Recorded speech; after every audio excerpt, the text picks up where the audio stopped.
마음에 따르지 말고 마음의 주인이 되라. 내 마음을 내 뜻대로 할 수만 있다면 나는 어디에도 걸림이 없는 한도인이 될 것이다. 그럴 수 없기 때문에 온갖 모순과 갈등 속에서 부침하는 중생이다. 우리들이 화를 내고 속상해하는 것도 따지고 보면 외부의 자극에서라기보다 마음을 걷잡을 수 없는 데에 그 까닭이 있을 것이다. 3년 전 우리가 머무르고 있는 절의 경내지가 종단의 몇몇 사무승들의 농간에 의해 팔렸을 때 나는 분한 생각 때문에 며칠 동안 잠조차 이룰 수 없었다.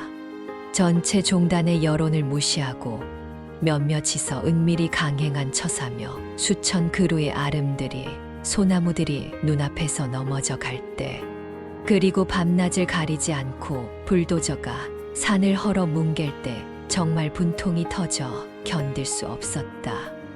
나를 둘러싸고 있는 모든 것들이 원망스럽고 저주스러웠다. 함께 살던 주지 스님도 다른 절을 맡아서 가고 그 그늘에서부터 살던 나는 그야말로 개밥에 도토리 신세가 되고 말았다. 나는 다른 도량으로 옮겨 차라리 눈으로 보지나 말자고 내심 작정하고 있었다. 그러던 어느 날 새벽 법당에서 예불을 마치고 내려오던 길에 문득 한 생각이 떠올랐다.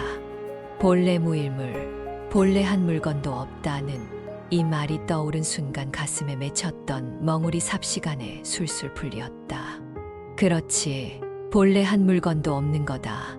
이 세상에 태어날 때 가지고 온 것도 아니고 이 세상을 하직할 때 가져가는 것도 아니다. 인연 따라 있었다가 그 인연이다 하면 흩어지고 마는 거다. 언젠가 이 몸뚱이도 버리고 갈 것인데. 이렇게 생각이 미치자 그 전까지의 관념이 아주 달라지게 되었다. 내가 주지 노릇을 하지 않고 붙어 살 바에야 어디로 옮겨가나 마찬가지 아니냐.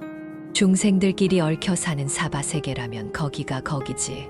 그렇다면 내 마음 먹기 탓이다. 차라리 비리의 현장에서 나를 키우리라. 땅에서 넘어진 자 땅을 짚고 일어난다는 옛사람의 말도 있지 않더냐. 이때부터 팔려나간 땅에 대해서도 애착이 가지 않았다. 그것은 본래 사찰 소유의 땅이 아니었을 것이다.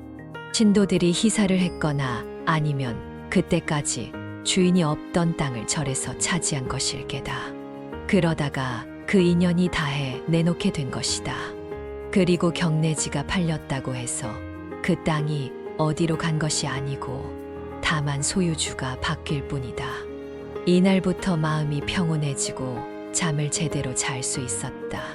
그토록 시끄럽던 불도저며 바위를 뚫는 컴플에서 소리가 아무렇지 않게 들렸다. 그것은 이렇게 생각했기 때문이다.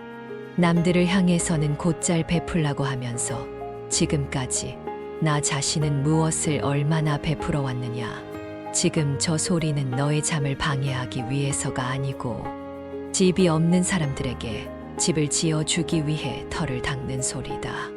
이 소리도 못 듣겠다는 게냐. 그리고 그 일터에는 수백 명의 노동자들이 밤잠도 못 자며 땀 흘려 일을 하고 있다.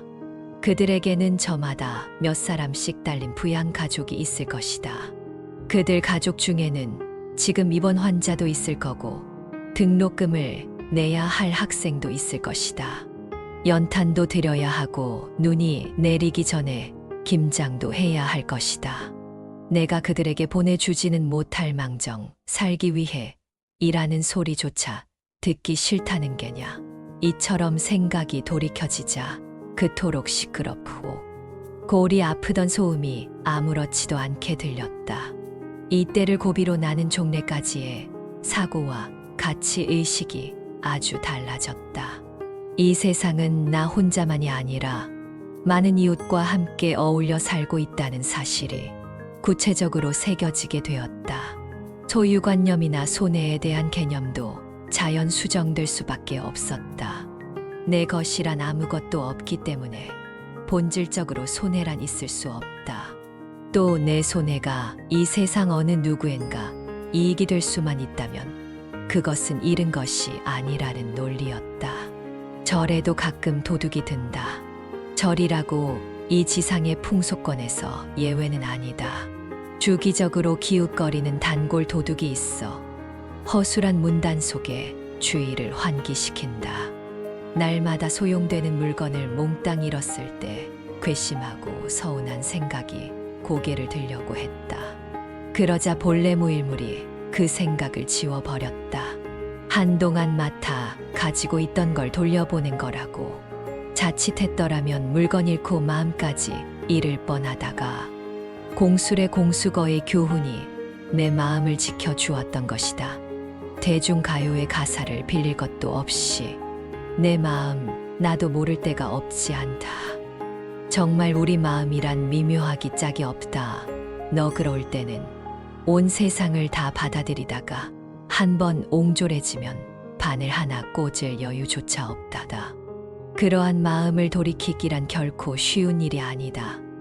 그러나 그것이 내 마음이라면 그 누구도 나 자신이 활용할 수 있어야 한다. 나는 그 불꽃 속에서 벗어나려면 외부와의 접촉에도 신경을 써야겠지만 그보다도 생각을 돌이키는 일상적인 훈련이 앞서야 한다. 그래서 마음에 따르지 말고 마음의 주인이 되라고 옛사람들은 말한 것이다.